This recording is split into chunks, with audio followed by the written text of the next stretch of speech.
Tunalaani kwa sababu kubwa moja, ndugu Askofu Josephat Mathias Gwajima anayo maeneo mengi ya kufikisha kile ambacho alihisi katika nafsi yake kinaweza kuwa msaada kwa taifa letu. Hiko ndio kitu kikubwa ambacho kimetufanya sisi ama mimi nije nizungumze na nyinyi. Ndugu zangu, katika mazungumzo yake ndugu Askofu Josephat Gwajima alizitaja familia za viongozi, kwa maana familia ya Mheshimiwa Rais, lakini pia akaenda mbali zaidi na kumtaja mtoto wa waziri mkuu. Wako baadhi ya Watanzania wanaweza kutumia maneno ya Askofu Josephat Gwajima na kuleta uchonganishi, uchochezi ndani ya taifa letu.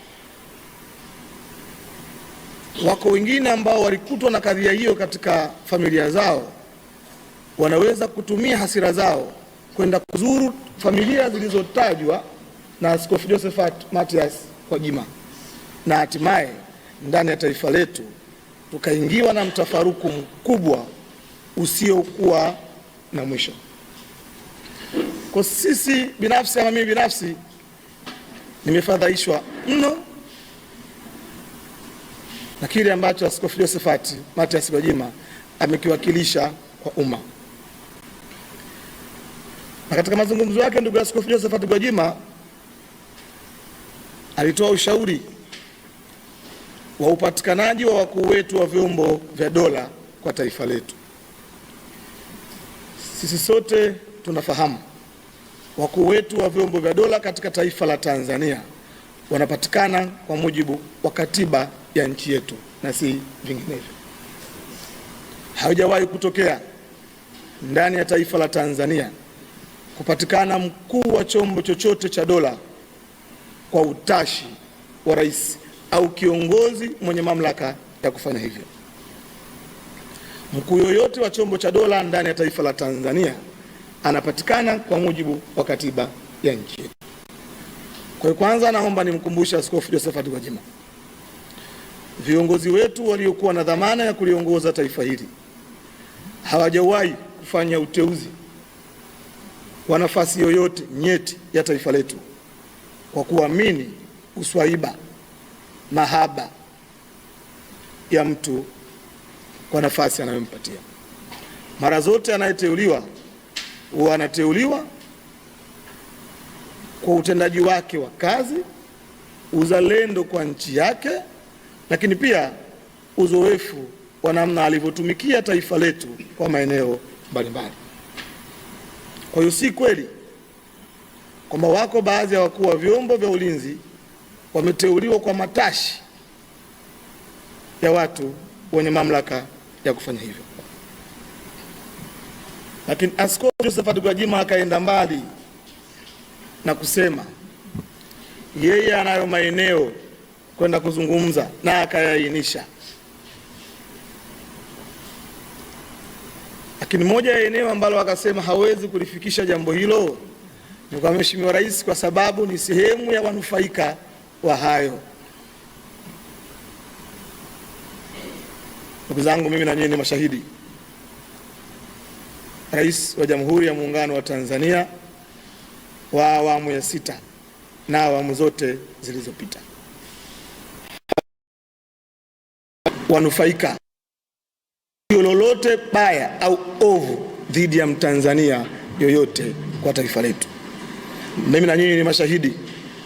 Wako baadhi ya Watanzania walikutwa na kadhia ima ya kupotea au kutekwa.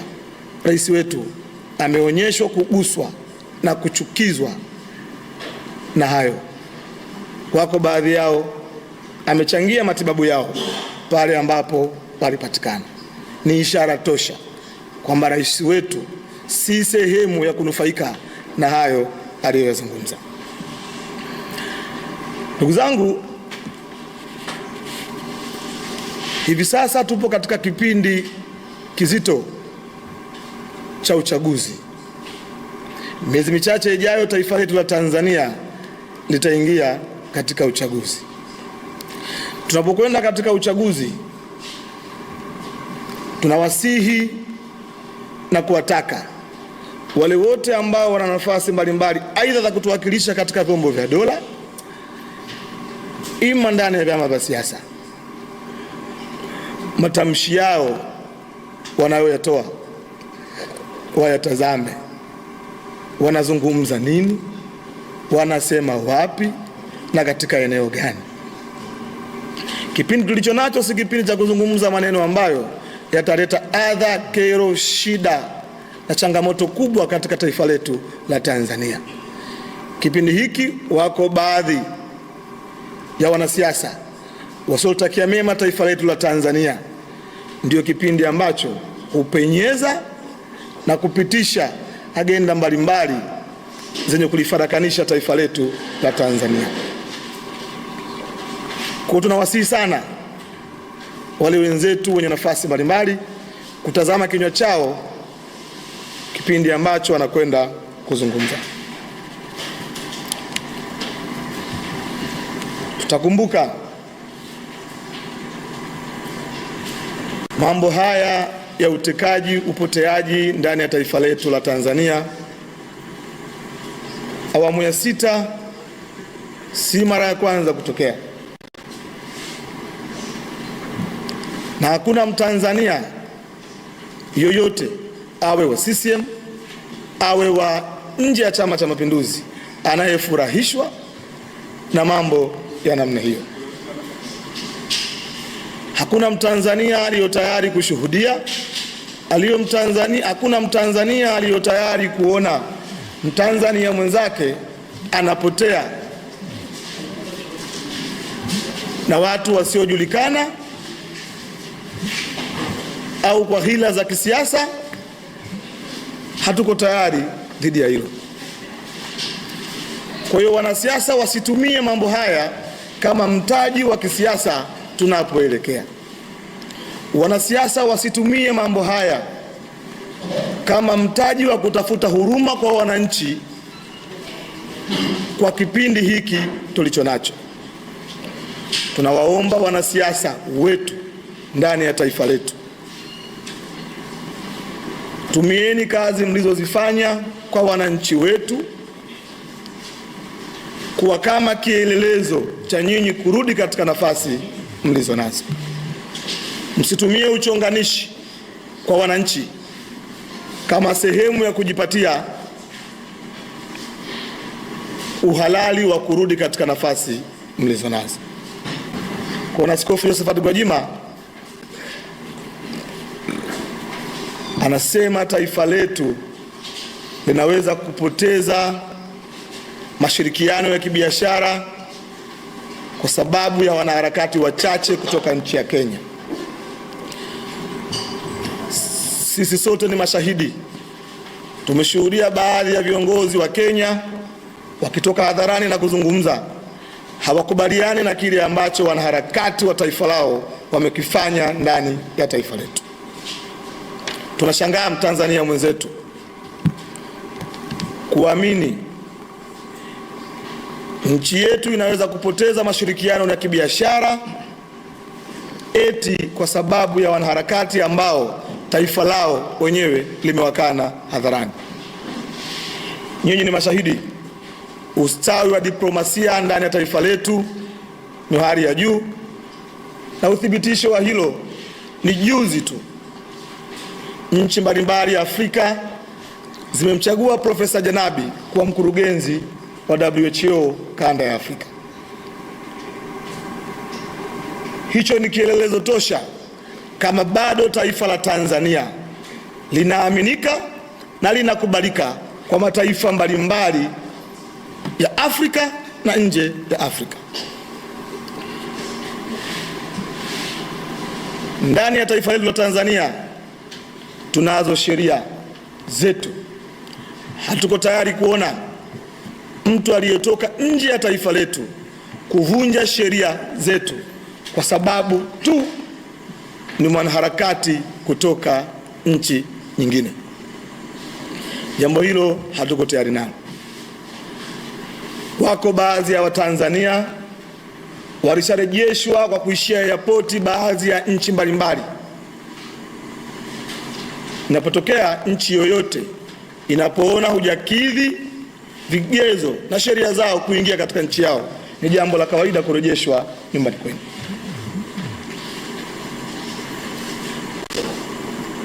Kwa hiyo msingi wa mambo haya yote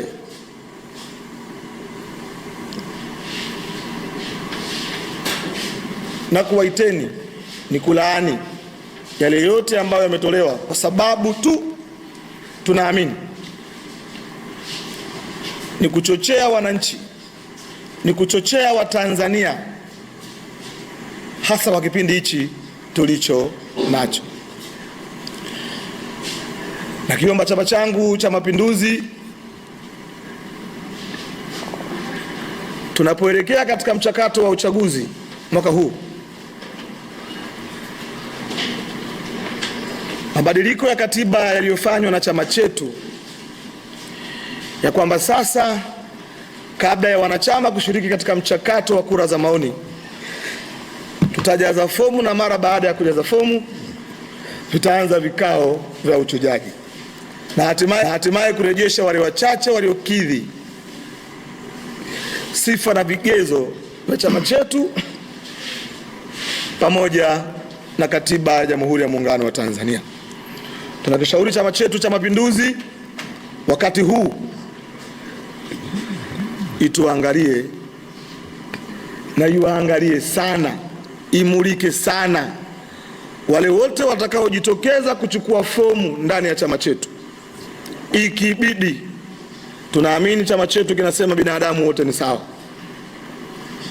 tunaamini hivyo, lakini katika mchakato wa mtu kuomba uongozi ndani ya chama chetu, katika majina matatu au kadri vikao vya chama chetu vitakavyoona inafaa, ituteuliwe wale ambao wamelelewa, kukulia, kuokwa, wanaofahamu na kutambua tamaduni, taratibu, itikadi, mienendo ya Chama cha Mapinduzi. Ni imani yetu ukifanyika uteuzi wa namna hiyo, watapatikana watu wenye kufahamu wapi wanatakiwa wakaseme, na wakaseme neno gani, na wanazungumza na nani. Chama chetu cha Mapinduzi kina caucus ya wabunge wa CCM. Wabunge wote wa Chama cha Mapinduzi liko eneo wa mabawa namna ya urikaji moja alitanuki vizuri, na tunamuomba apitie upya alichokizungumza,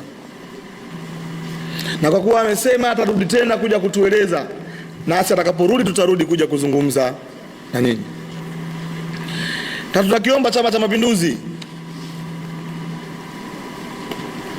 chama chetu kuendelea kuwa na mneki wa aina hii si busara na si jambo jema.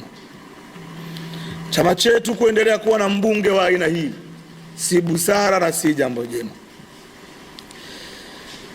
Sisi tunaamini Rais wa Jamhuri ya Muungano wa Tanzania Daktari Samia Suluhu Hassan anakerwa mno, anachukizwa mno na hayo yanayofanyika dhidi ya wananchi wake aliyoapa kuwalinda. Hatotokea ndani ya taifa la Tanzania rais kutoka Chama cha Mapinduzi kuwa sehemu ya kufurahia wananchi wake wakitekwa. Hayupo na hatakuwepo. Chama chetu ni chama imara, ni chama chenye kujibadilisha kila wakati kulingana na mazingira ya wakati huo na uhitaji wa matakwa ya wananchi katika kipindi hicho. Mara kadhaa tumekuwa tukifanya hivyo. Kwa hiyo tunaamini Daktari Samia Suluhu Hassan ni mzalendo namba moja ndani ya taifa la Tanzania, na tunaamini halali mara zote anawaza, anatafakari kwa kushirikiana na vyombo vyetu vya dola namna bora na nzuri ya kukabiliana na janga hili linalojitokeza katika taifa letu. Kusema yeye ni sehemu ya wanufaika ni kuikosea heshima taifa letu, ni kuvunja hadhi ya rais wetu, lakini pia ni kukiuka miiko ya chama chetu.